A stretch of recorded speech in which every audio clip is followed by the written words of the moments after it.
Bleak House by Charles Dickens. Chapter 15. Bell Yard. While we were in London, Mr. Jarndyce was constantly beset by the crowd of excitable ladies and gentlemen whose proceedings had so much astonished us. Mr. Quale, who presented himself soon after our arrival, was in all such excitements. He seemed to project those two shining knobs of temples of his into everything that went on, and to brush his hair farther and farther back until the very roots were almost ready to fly out of his head in inappeasable philanthropy. All objects were alike to him, but he was always particularly ready for anything in the way of a testimonial to any one. His great power seemed to be his power of indiscriminate admiration. He would sit for any length of time with the utmost enjoyment, bathing his temples in the light of any order of luminary. Having first seen him perfectly swallowed up in admiration of Mrs. Jellyby, I had supposed her to be the absorbing object of his devotion. I soon discovered my mistake, and found him to be train-bearer and organ-blower to a whole procession of people. Mrs. Pardiggle came one day for a subscription to something, and with her Mr. Quale. Whatever Mrs. Pardiggle said, Mr. Quale repeated to us, and just as he had drawn Mrs. Jellyby out, he drew Mrs. Pardiggle out. Mrs. Pardiggle wrote a letter of introduction to my guardian in behalf of her eloquent friend Mr. Gusher. With Mr. Gusher appeared Mr. Quale again. Mr. Gusher, being a flabby gentleman with a moist surface and eyes so much too small for his moon of a face that they seemed to have been originally made for somebody else, was not at first sight prepossessing. Yet he was scarcely seated before Mr. Quale asked Ada and me, not inaudibly, whether he was not a great creature, which he certainly was, flabbily speaking, though Mr. Quale meant in intellectual beauty, and whether we were not struck by his massive configuration of brow. In short, we heard of a great many missions of various sorts among this set of people, but nothing respecting them was half so clear to us as that it was Mr. Quale's mission to be in ecstasies with everybody else's mission, and that it was the most popular mission of all. Mr. Jarndyce had fallen into this company in the tenderness of his heart and his earnest desire to do all the good in his power, but that he felt it to be too often an unsatisfactory company, where benevolence took spasmodic forms, where charity was assumed as a regular uniform by loud professors and speculators in cheap notoriety, vehement in profession, restless and vain in action, servile in the last degree of meanness to the great adulatory of one another, and intolerable to those who were anxious quietly to help the weak from failing, rather than with a great deal of bluster and self-laudation to raise them up a little way when they were down, he plainly told us. When a testimonial was originated to Mr. Quale by Mr. Gusher, who had already got one originated by Mr. Quale, and when Mr. Gusher spoke for an hour and a half on the subject to a meeting including 2 charity schools of small boys and girls who were specially reminded of the widow's mite, and requested to come forward with halfpence and be acceptable sacrifices, I think the wind was in the east for 3 whole weeks. I mention this because I am coming to Mr. Skimpole again. It seemed to me that his off-hand professions of childishness and carelessness were a great relief to my guardian by contrast with such things, and were the more readily believed in since to find one perfectly undesigning and candid man among many opposites could not fail to give him pleasure. I should be sorry to imply that Mr. Skimpole divined this and was politic. I really never understood him well enough to know. What he was to my guardian, he certainly was to the rest of the world. He had not been very well, and thus, though he lived in London, we had seen nothing of him until now. He appeared one morning in his usual agreeable way, and as full of pleasant spirits as ever. "Well," he said, here he was. He had been bilious, but rich men were often bilious, and therefore he had been persuading himself that he was a man of property. So he was, in a certain point of view, in his expansive intentions. He had been enriching his medical attendant in the most lavish manner. He had always doubled and sometimes quadrupled his fees. He had said to the doctor, "Now, my dear doctor, it is quite a delusion on your part to suppose that you attend me for nothing. I am overwhelming you with money in my expansive intentions, if you only knew it." And really, he said, he meant it to that degree that he thought it much the same as doing it. If he had had those bits of metal or thin paper to which mankind attached so much importance to put in the doctor's hand, he would have put them in the doctor's hand. Not having them, he substituted the will for the deed. Very well. If he really meant it, if his will were genuine and real, which it was, it appeared to him that it was the same as coin, and cancelled the obligation. "It may be partly because I know nothing of the value of money," said Mr. Skimpole, "but I often feel this. It seems so reasonable. My butcher says to me he wants that little bill. It's a part of the pleasant unconscious poetry of the man's nature that he always calls it a little bill, to make the payment appear easy to both of us. I reply to the butcher, 'My good friend, if you knew it, you are paid. You haven't had the trouble of coming to ask for the little bill. You are paid. I mean it.' But suppose," said my guardian, laughing, "he had meant the meat in the bill instead of providing it." "My dear Jarndyce," he returned, "you surprise me. You take the butcher's position. A butcher I once dealt with occupied that very ground. Says he, 'Sir, why did you eat spring lamb at 18 pence a pound?' 'Why did I eat spring lamb at 18 pence a pound, my honest friend?' said I, naturally amazed by the question. 'I like spring lamb.' This was so far convincing. 'Well, sir,' says he, 'I wish I had meant the lamb as you mean the money.' 'My good fellow,' said I, 'pray let us reason like intellectual beings. How could that be? It was impossible. You had got the lamb, and I have not got the money. You couldn't really mean the lamb without sending it in, whereas I can, and do, really mean the money without paying it.' He had not a word. There was an end of the subject." "Did he take no legal proceedings?" inquired my guardian. "Yes, he took legal proceedings," said Mr. Skimpole, "but in that he was influenced by passion, not by reason. Passion reminds me of Boythorn. He writes me that you and the ladies have promised him a short visit at his bachelor house in Lincolnshire." "He is a great favourite with my girls," said Mr. Jarndyce, "and I have promised for them." "Nature forgot to shade him off, I think," observed Mr. Skimpole to Ada and me. "A little too boisterous, like the sea, a little too vehement, like a bull, who has made up his mind to consider every colour scarlet, but I grant a sledge-hammering sort of merit in him." I should have been surprised if those two could have thought very highly of one another, Mr. Boythorn attaching so much importance to many things, and Mr. Skimpole caring so little for anything. Besides which, I had noticed Mr. Boythorn more than once on the point of breaking out into some strong opinion when Mr. Skimpole was referred to. Of course, I merely joined Ada in saying that we had been greatly pleased with him.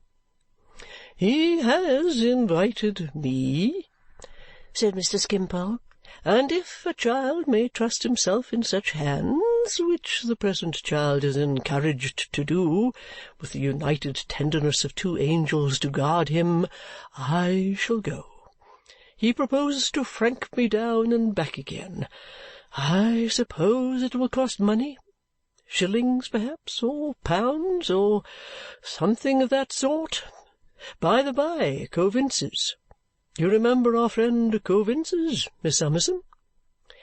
He asked me as the subject rose in his mind, in his graceful, light-hearted manner, and without the least embarrassment. "Oh, yes," said I. "Coavinses has been arrested by the great bailiff," said Mr. Skimpole.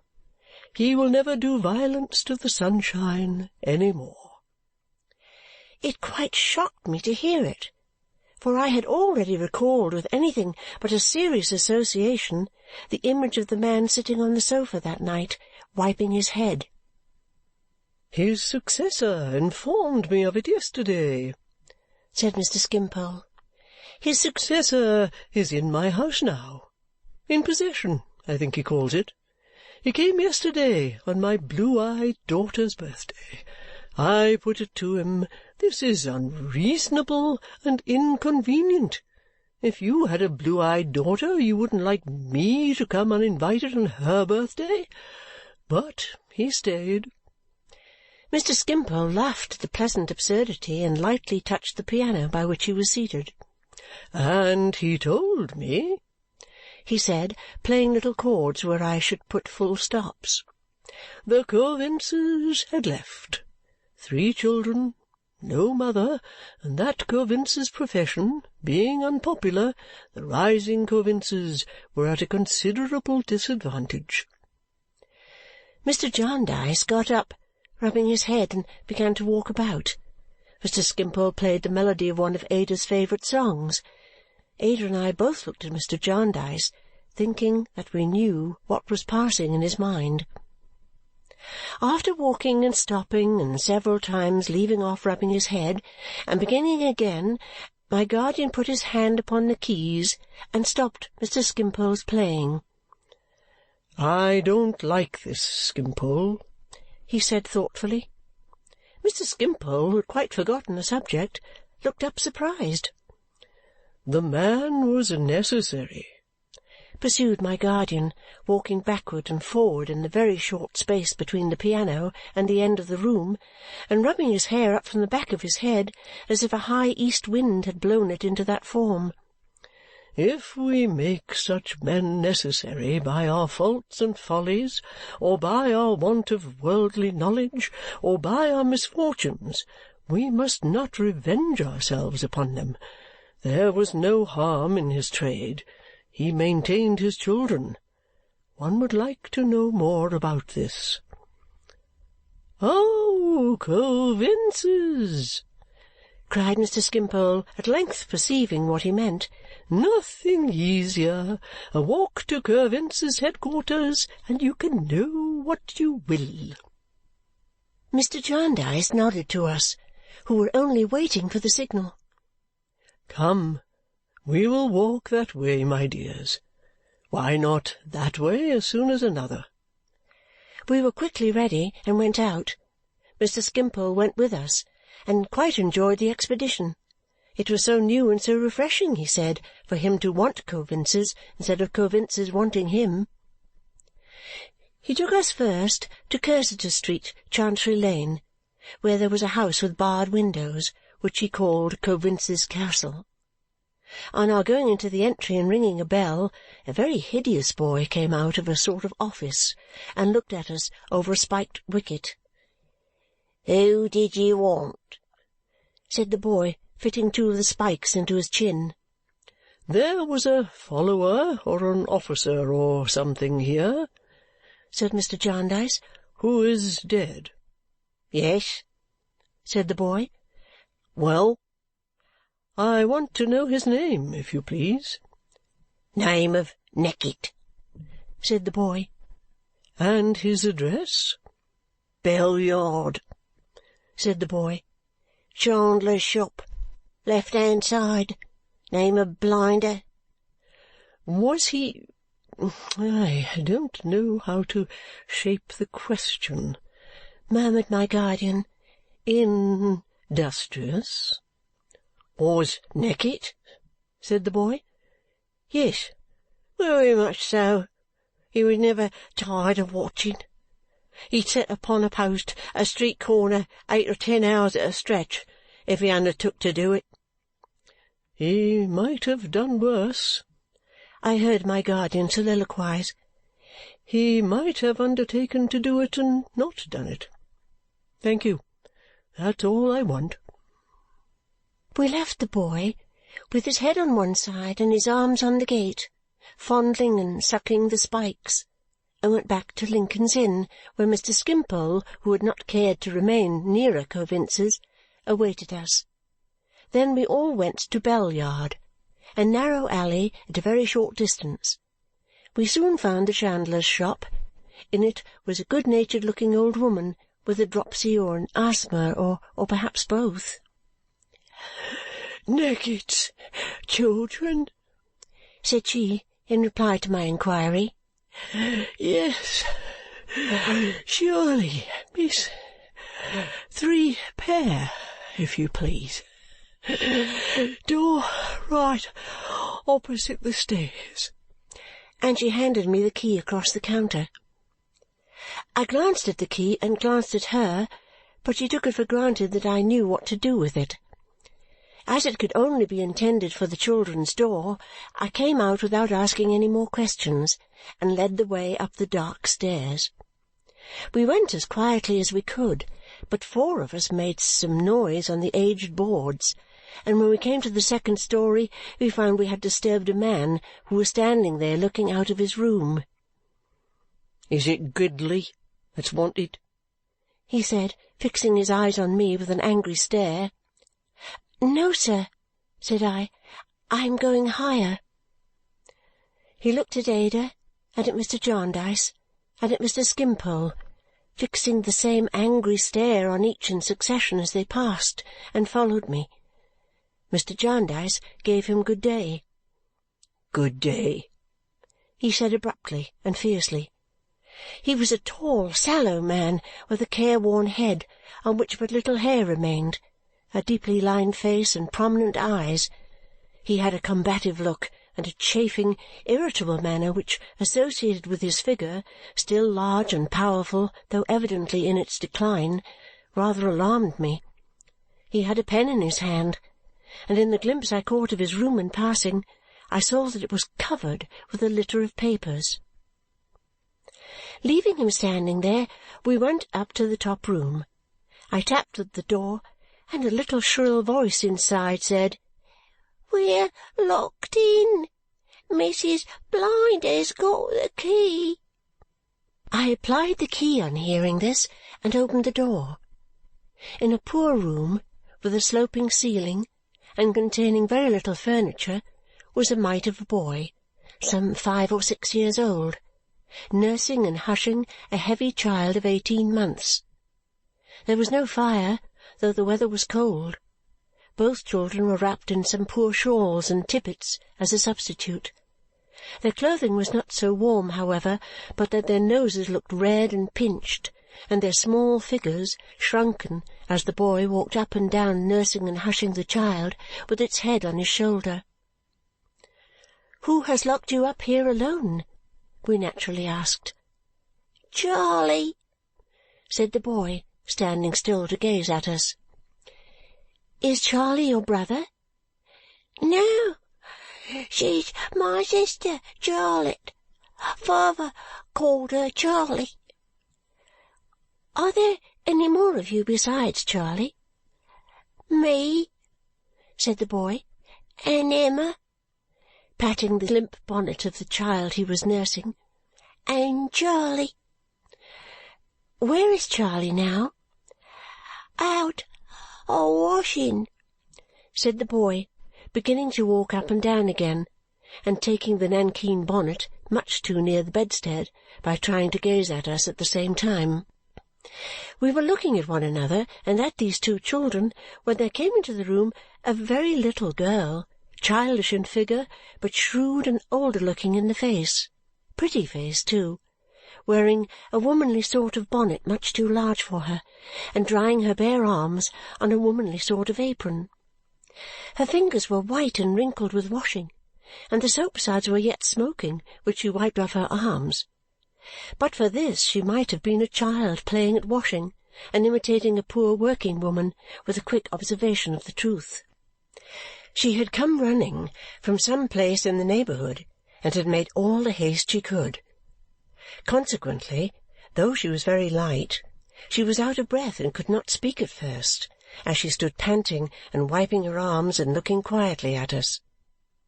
"Oh, here's Charley," said the boy.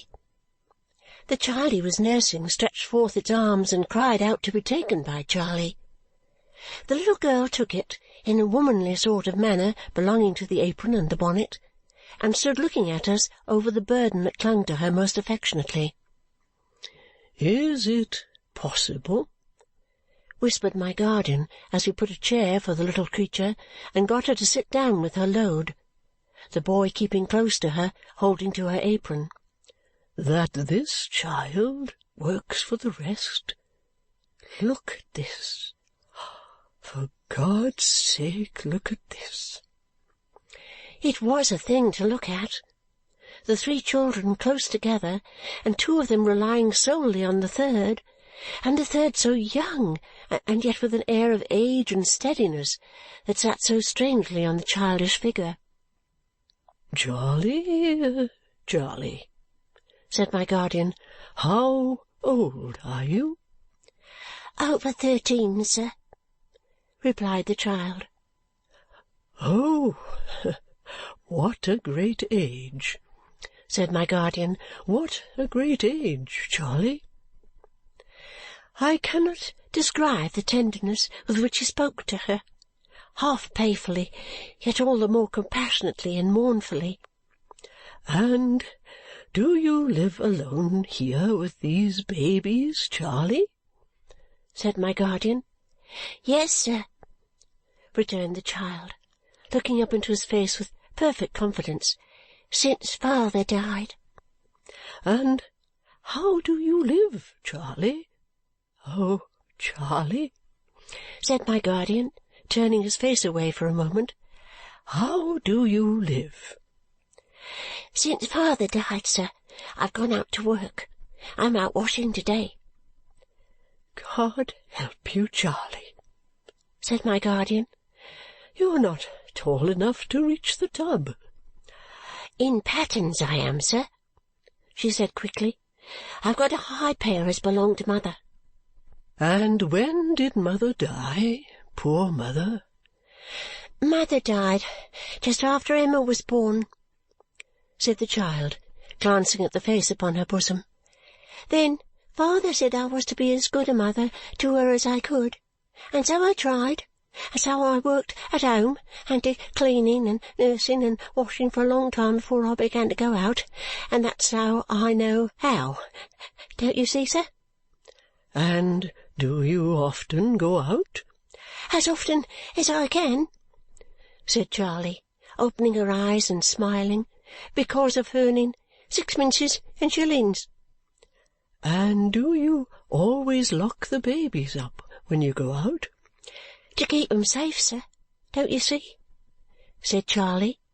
"Mrs. Blinder comes up now and then, and Mr. Gridley comes up sometimes, and perhaps I can run in sometimes, and they can play, you know, and Tom ain't afraid of being locked up, are you, Tom?"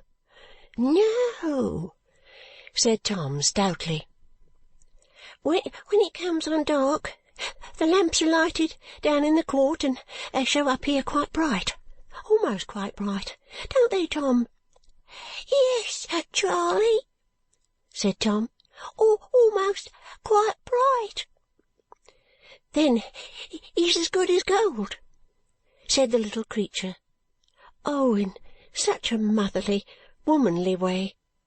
"And when Emma's tired, he puts her to bed, and when he's tired he goes to bed himself, and when I come home and light the candle and has a bit of supper, he sits up again and has it with me. Don't you, Tom?" "Oh, yes, Charley," said Tom. "That I do."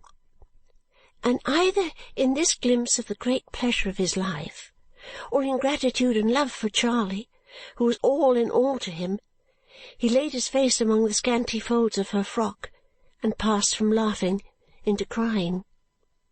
It was the first time since our entry that a tear had been shed among these children.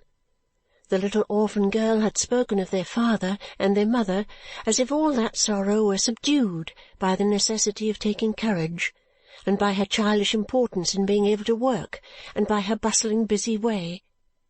But now, when Tom cried, although she sat quite tranquil, looking quietly at us, and did not by any movement disturb a hair of the head of either of her little charges, I saw 2 silent tears fall down her face.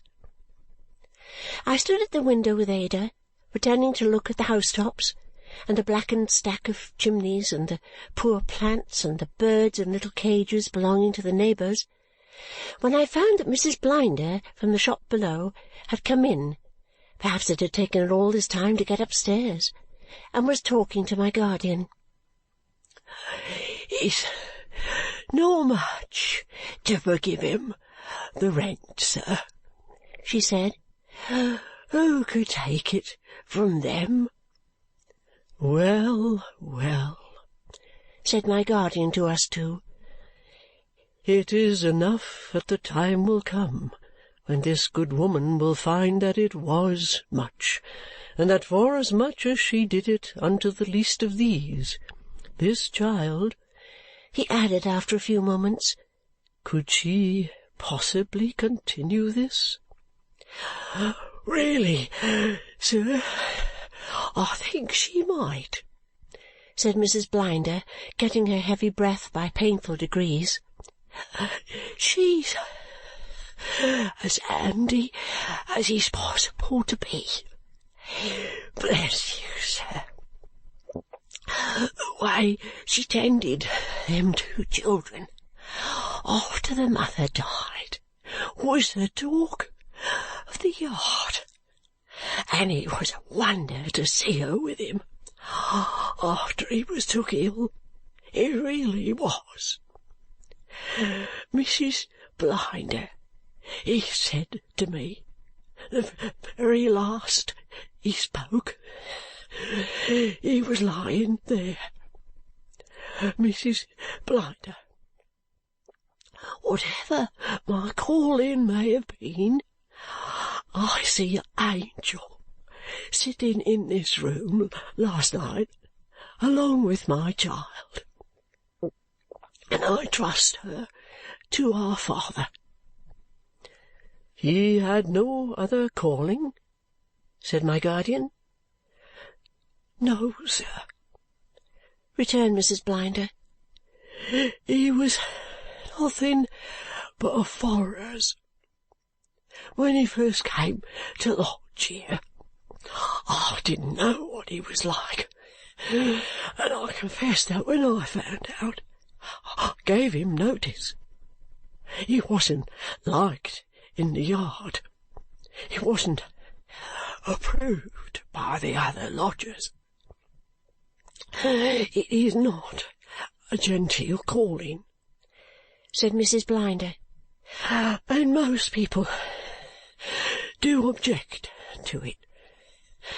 Mr. Gridley objected to it very strong, and he is a good lodger, though his temper has been hard tried." "So you gave him notice?" said my guardian. "So I gave him notice," said Mrs. Blinder. "But really, when the time came, I knew no other ill of him. I was in doubts. He was punctual and diligent. He did what he had to do, sir," said Mrs. Blinder, unconsciously fixing Mr. Skimpole with her eye, "and it's something in this world even to do that." "So you kept him after all?" "Why, I said that if he could arrange with Mr. Gridley, I could arrange it with the other lodgers, and should not so much mind its being liked or disliked in the yard. Mr. Gridley gave his consent, gruff, but gave it.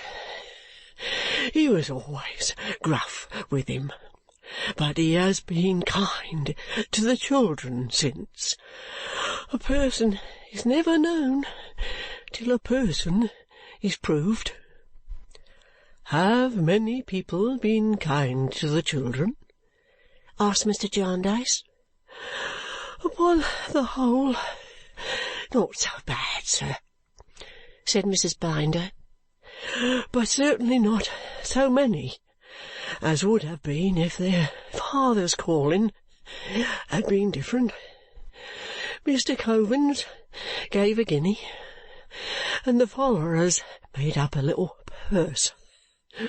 Some neighbours in the yard that had always joked and tapped their shoulders when he went by came forward with a little subscription, and, in general, not so bad. Similarly with Charlotte. Some people won't employ her because she was a follower's child. Some people that do employ her cast it at her. Some make a merit of having her to work for them, with that and all her drawbacks upon her, and perhaps pay her less and put upon her more. But she's patienter than others would be, and is clever too, and always willing, up to the full mark of her strength and over. So I should say, in general, not so bad, sir, but might be better." Mrs. Blinder sat down to give herself a more favourable opportunity of recovering her breath, exhausted anew by so much talking before it was fully restored. Mr. Jarndyce was turning to speak to us when his attention was attracted by the abrupt entrance into the room of the Mr. Gridley who had been mentioned, and whom we had seen on our way up. "I don't know what you may be doing here, ladies and gentlemen," he said, as if he resented our presence, "but you'll excuse my coming in. I don't come in to stare about me. Well, Charley? Well, Tom? Well, little one? How is it with us all to-day?" He bent over the group in a caressing way, and clearly was regarded as a friend by the children, though his face retained its stern character, and his manner to us was as rude as it could be. My guardian noticed it, and respected it. "No one surely would come here to stare about him," he said mildly.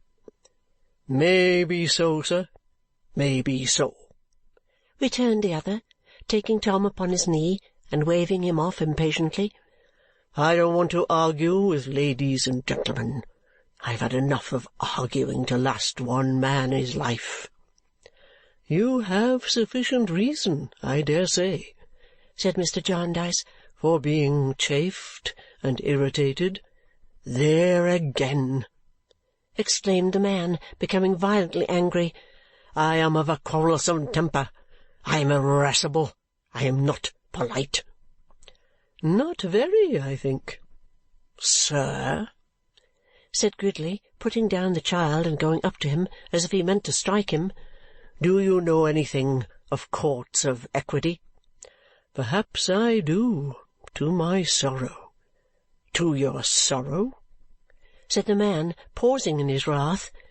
"If so, I beg your pardon. I'm not polite, I know. I beg your pardon, sir." With renewed violence, "I have been dragged for 25 years over burning iron, and I have lost the habit of treading upon velvet. Go into the Court of Chancery yonder and ask what is one of the standing jokes that brighten up their business sometimes, and they will tell you that the best joke they have is the man from Shropshire. I," he said, beating one hand on the other passionately, "am the man from Shropshire. I believe I and my family have also had the honour of furnishing some entertainment in the same grave place," said my guardian composedly. "You may have heard my name, Jarndyce." "Mr. Jarndyce," said Gridley with a rough sort of salutation. You bear your wrongs more quietly than I can bear mine. More than that, I tell you, and I tell this gentleman, and these young ladies if they are friends of yours, that if I took my wrongs in any other way I should be driven mad. It is only by resenting them, and by revenging them in my mind, and by angrily demanding the justice I never get, that I am able to keep my wits together. It is only that," he said, speaking in a homely, rustic way and with great vehemence. "You may tell me that I over-excite myself. I answer that it's in my nature to do it. Under wrong, and I must do it. There's nothing between doing it and sinking into the smiling state of the poor little mad woman that haunts the court. If I was once to sit down under it, I should become imbecile." The passion and heat in which he was, and the manner in which his face worked, and the violent gestures with which he accompanied what he said, were most painful to see. "Mr. Jarndyce," he said, "consider my case. As true as there is a heaven above us, this is my case. I am one of 2 brothers. My father, a farmer, made a will, and left his farm and stock and so forth to my mother for her life. After my mother's death, all was to come to me except a legacy of £300 that I was then to pay my brother. My mother died. My brother, some time afterwards, claimed his legacy. I and some of my relations said that he had had a part of it already in board and lodging and some other things. Now mind, that was the question, and nothing else. No one disputed the will. No one disputed anything but whether part of that £300 had been already paid or not. To settle that question, my brother filing a bill, I was obliged to go into this accursed chancery. I was forced there because the law forced me and would let me go nowhere else. 17 people were made defendants to that simple suit. It first came on after 2 years. It was then stopped for another 2 years, while the master, may his head rot off, inquired whether I was my father's son, about which there was no dispute at all with any mortal creature. He then found out that there were not defendants enough. Remember, there were only 17 as yet, but that we must have another who had been left out and must begin all over again. The costs at that time, before the thing was begun, were 3 times the legacy. My brother would have given up the legacy, and joyful, to escape more costs. My whole estate, left to me in that will of my father's, has gone in costs.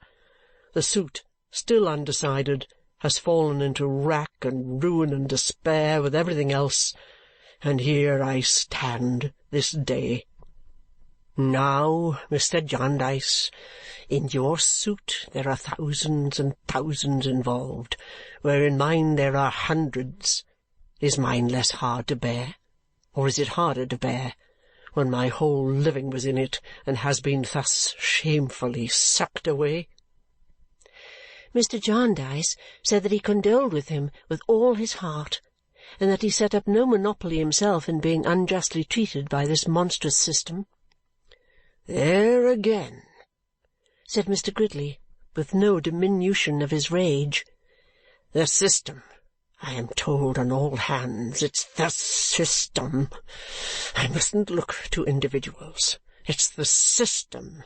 I mustn't go into court and say, 'My lord, I beg to know this from you. Is this right or wrong? Have you the face to tell me I have received justice and therefore am dismissed?' My lord knows nothing of it. He sits there to administer the system. I must go to Mr. Tulkinghorn, the solicitor in Lincoln's Inn Fields, and say to him when he makes me furious by being so cool and satisfied, as they all do, for I know they gain by it while I lose, don't I? I mustn't say to him, 'I will have something out of some one for my ruin, by fair means or foul.' He is not responsible. It's the system. But if I do no violence to any of them here, I may. I don't know what may happen if I am carried beyond myself at last.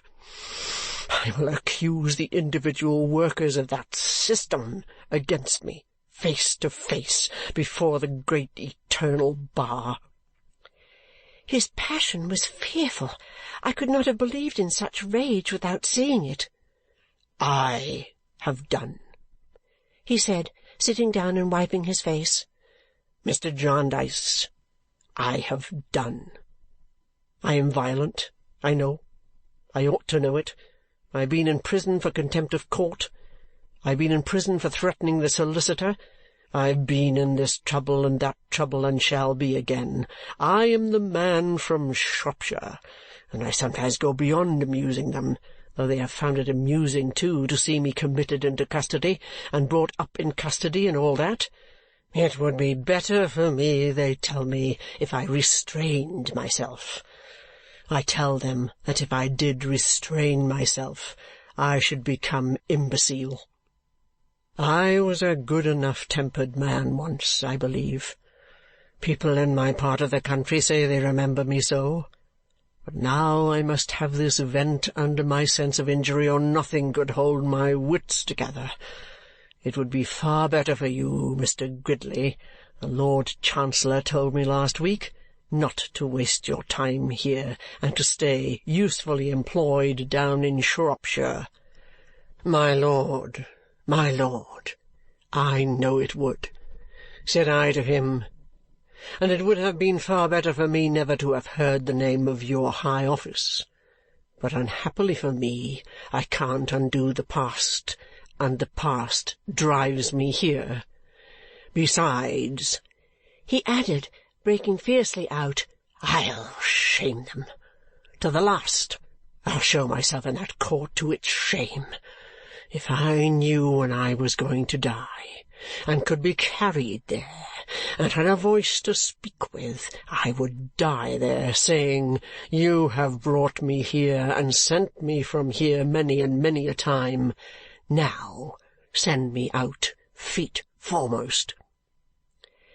His countenance had perhaps for years become so set in its contentious expression that it did not soften even now when he was quiet. "I came to take these babies down to my room for an hour," he said, going to them again, "and let them play about. I didn't mean to say all this, but it don't much signify. You're not afraid of me, Tom, are you?" "No," said Tom. "You ain't angry with me." "You are right, my child. You're going back, Charley, eh? Come then, little one." He took the youngest child on his arm, where she was willing enough to be carried. "I shouldn't wonder if we found a gingerbread soldier downstairs. Let's go and look for him." He made his former rough salutation, which was not deficient in a certain respect to Mr. Jarndyce, and bowing slightly to us, went downstairs to his room. Upon that Mr. Skimpole began to talk for the first time since our arrival. In his usual gay strain, he said, "Well, it was really very pleasant to see how things lazily adapted themselves to purposes. Here was this Mr. Gridley, a man of a robust will and surprising energy, intellectually speaking a sort of inharmonious blacksmith, and he could easily imagine that there Gridley was, years ago, wandering about in life for something to expend his superfluous combativeness upon, a sort of young love among the thorns, when the Court of Chancery came in his way and accommodated him with the exact thing he wanted. There they were, matched ever afterwards. Otherwise he might have been a great general, blowing up all sorts of towns, or he might have been a great politician, dealing in all sorts of parliamentary rhetoric. But as it was, he and the Court of Chancery had fallen upon each other in the pleasantest way, and nobody was much the worse, and Gridley was, so to speak, from that hour provided for. Then look at Coavinses. How delightfully poor Coavins, father of these charming children, illustrated the same principle. He, Mr. Skimpole himself, had sometimes repined at the existence of Coavinses.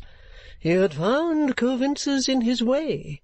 He could have dispensed with Coavinses. There had been times when if he had been a sultan, and his Grand Vizier had said one morning, "What does the commander of the faithful require at the hands of his slave?" he might have even gone so far as to reply, "The head of Coavinses." But what turned out to be the case? That all that time he had been giving employment to a most deserving man, that he had been a benefactor to Coavinses, that he had actually been enabling Coavinses to bring up those charming children in this agreeable way, developing these social virtues. Insomuch that his heart had just now swelled, and the tears had come into his eyes when he had looked round the room and thought, I was the great patron of Coavinses, and his little comforts were my work. There was something so captivating in his light way of touching these fantastic strings, and he was such a mirthful child by the side of the graver childhood we had seen, that he made my guardian smile, even as he turned towards us from a private little talk with Mrs. Blinder. We kissed Charley, and took her downstairs with us, and stopped outside the house to see her run away to her work. I don't know where she was going, but we saw her run, such a little, little creature, in her womanly bonnet and apron, through a covered way at the bottom of the court, and melt into the city's strife and sound like a dewdrop in an ocean. End of chapter 15.